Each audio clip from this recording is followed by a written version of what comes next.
ہر انسان اور ہر قوم کے تمام مسائل کا حل موجود ہے۔ قیامت تک کے آنے والے ایک ایک انسان کو الگ الگ، ایک ایک مرد کو، ایک ایک عورت کو اپنی پرسنل زندگی میں جتنے مسائل درپیش ہوتے ہیں اور ایک اچھا انسان بننے کے لیے جتنی چھوٹی سے چھوٹی چیز کی بارے میں رہنمائی کی ضرورت ہوتی ہے، وہ سب قرآن میں موجود ہے۔ اور قوموں کے جو مسائل ہوتے ہیں اور قوموں کے جو حالات ہوتے ہیں، قوموں کو جن مشکلوں کا یا چیلنجز کا سامنا کرنا پڑتا ہے، ان سارے حالات کا تذکرہ، ان سارے مسائل کا حل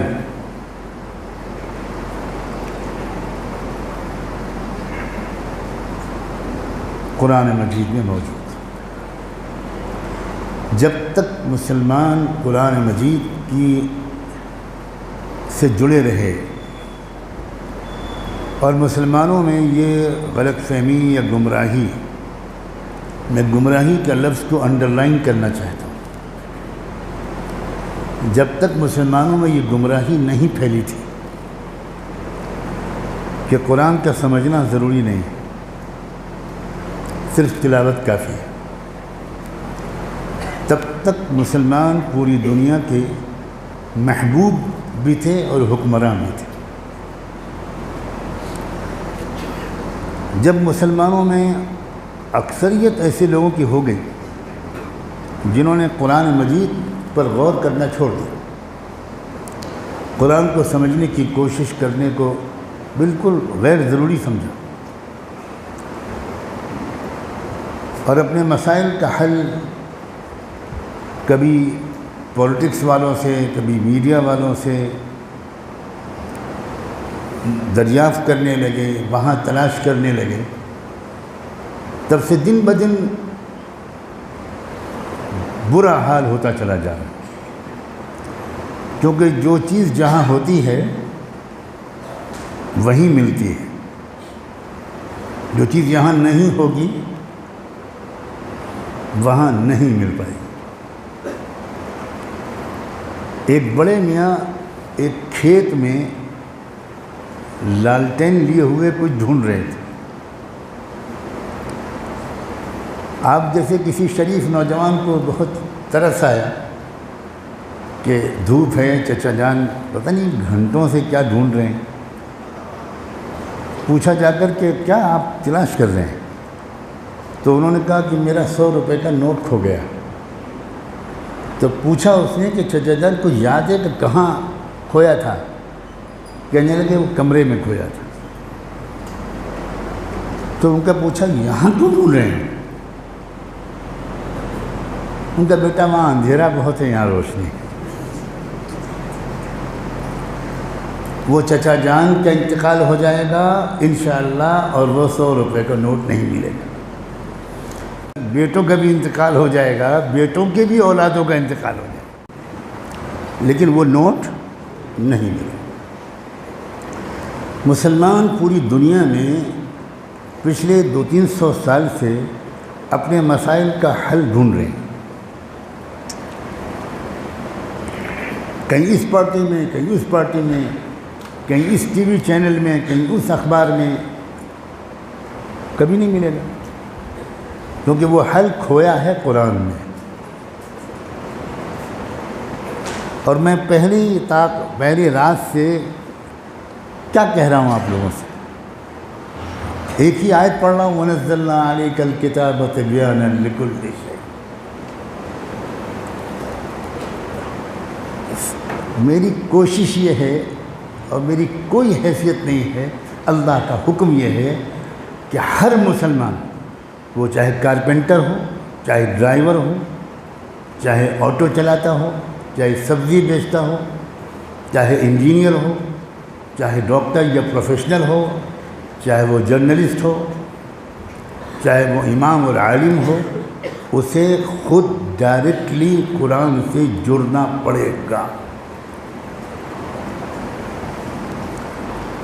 اس کے بہت طریقے ہیں۔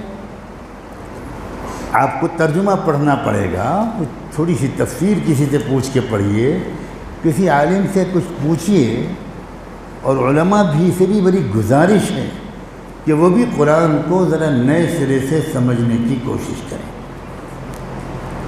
کیونکہ یہ ہم مولویوں کی بھی بڑی کوتاہی ہے کہ ہم قرآن کو اس طرح نہیں سمجھتے جیسے وہ آج ہی اترا ہو۔ علامہ اقبال کی زندگی عجیب و غریب تھی۔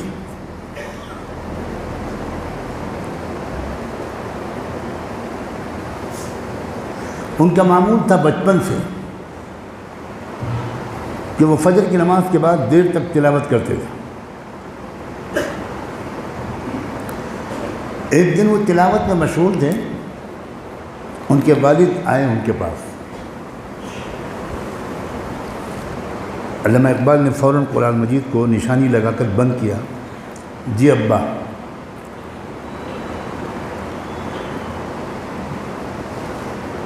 کیا کر رہے ہو؟ تو بیٹے نے اقبال نے کہا ابا جی تلاوت کر رہا ہوں۔ اچھا ٹھیک ہے، چلے گا۔ اگلے دن پھر اسی وقت پر آئے اور پھر وہی قرآن کی تلاوت کرتا ہوا پایا، اور پھر پوچھا کیا کر رہے ہو؟ اب تعجب ہوا علامہ اقبال کو کہ وہ دیکھ بھی رہے ہیں کہ میں تلاوت کر رہا ہوں، اور کل بھی دیکھا تھا، اور پوچھنے پر میں نے بتا بھی دیا تھا کہ میں تلاوت کر رہا ہوں، پھر آج مجھ پوچھ رہے ہیں۔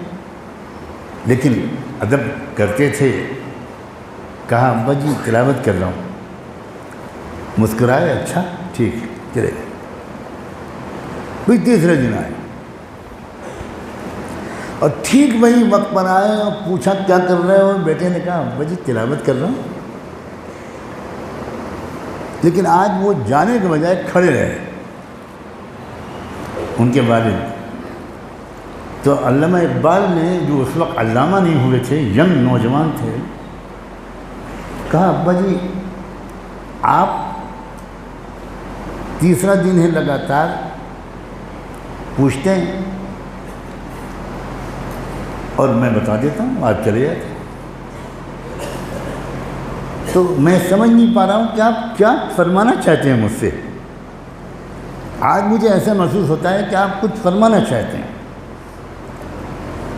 کہاں بیٹا قرآن کو اس طرح پڑھا کرو جیسے قرآن تمہارے اوپر اتر رہا ہے۔ یہ جملہ ہے علامہ سید سلیمان ندوی نے لکھا ہے، اور کیسے لکھا ہے؟ علامہ سید سلیمان ندوی کا ایک بہت عظیم الشان سفر ہوا تھا، بہت لمبا، بہت سے ملکوں کا۔ تو افغانستان میں قندھار اور کابل سے گزر رہے تھے، ایک گاڑی میں بیٹھے ہوئے تھے، تو تاریخ میں جو انقلاب لانے والے بزرگ گزرے ہیں، ان کے تاریخی کارناموں کا ان دونوں عظیم ترین علماء اور دانشوروں کے درمیان گفتگو ہو رہی تھی۔ جو بڑی علمی شخصیتیں ہوتی ہیں ان کے درمیان گفتگو بہت علمی ہوتی ہے۔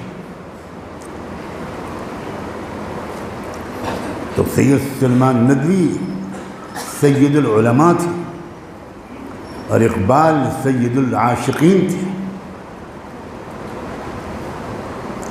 تو اس تذکرے کے درمیان علامہ اقبال نے اپنے والد مرحوم کا یہ تذکرہ کیا، اور یہ کہا کہ سید صاحب آپ سے کہتا ہوں، میرے ابا نے کس نیک نیتی اور روحانی طاقت کے ساتھ یہ جملہ مجھ سے کہا تھا کہ بیٹا قرآن کو اس طرح پڑھنا چاہیے جیسے خود اتر رہا ہو۔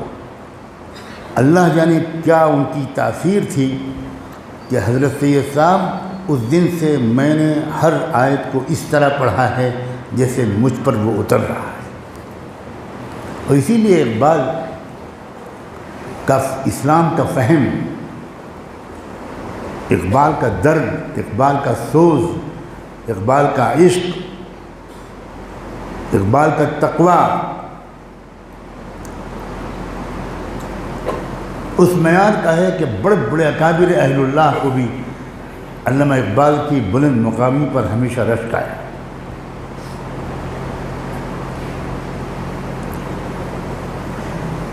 میری پوری کوشش اس مرتبہ یہاں پر یہ ہے، اور مجھے سخت تکلیف ہوگی، ناقابل برداشت، اگر مجھے یہ معلوم ہوگا کہ آپ لوگوں نے بیان سنا، دعا میں آمین کہا اور قرآن سے رشتہ نہیں جوڑا، ایسا تو نہیں کریں گے؟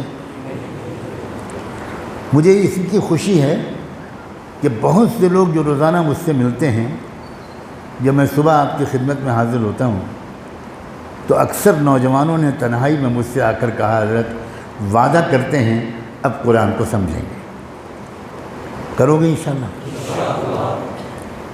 اس امت نے جس دن قرآن کی رہنمائی میں زندگی گزارنی شروع کر دی، دنیا میں انقلاب آ جائے۔